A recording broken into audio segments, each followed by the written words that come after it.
নারী rising star Asia কাপের semifinal. Bangladesh এ দলের প্রতিপক্ষ পাকিস্তান। টস জিতে বাংলার মেয়েদের ব্যাটিংয়ের আমন্ত্রণ পাকিস্তান এ দলের।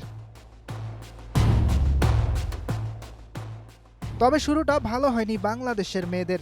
পাকিস্তানের বোলিং তোপে সুবিধা করতে পারেনি টপ অর্ডার ও মিডল অর্ডারের ব্যাটাররা। ইসমা তানজিম 23 বলে 12, শামিমা সুলতানা 13 বলে 13, শারমিন সুলতানা করেন 20 বল খেলে 15 রান।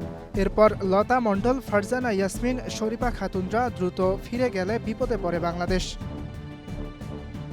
তবে একের পর এক উইকেট পড়তে থাকলেও অন্য প্রান্ত আগলে রাখেন অধিনায়ক ফাহিমা খাতুন। 32 বলে 5 বাউন্ডারিতে খেলেন 40 রানের অপরাজিত ইনিংস।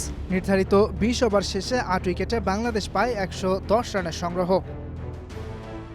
রান তাড়ায় খেলতে নেমে বাংলার মেয়েদের বোলিংয়ের সামনে দাঁড়াতেই পারেনি পাকিস্তান। ম্যাচের শুরু থেকেই হারায় নিয়মিত উইকেট।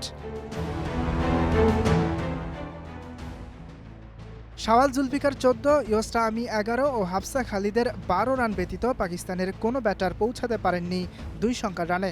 ফলে মাত্র 56 রানেই পাকিস্তানকে গুটিয়ে দেয় বাংলাদেশের মেয়েরা।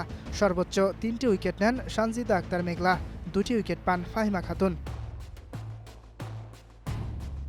অন্য সেমিফাইনালে শ্রীলঙ্কাকে 5 উইকেটে হারিয়েছে ভারত। শিরোপা নির্ধারণী ম্যাচে আগামী 22 ফেব্রুয়ারি ভারতের মুখোমুখি হবে বাংলাদেশ। ইয়াসির আরাফাত সবুজ, স্টার নিউজ।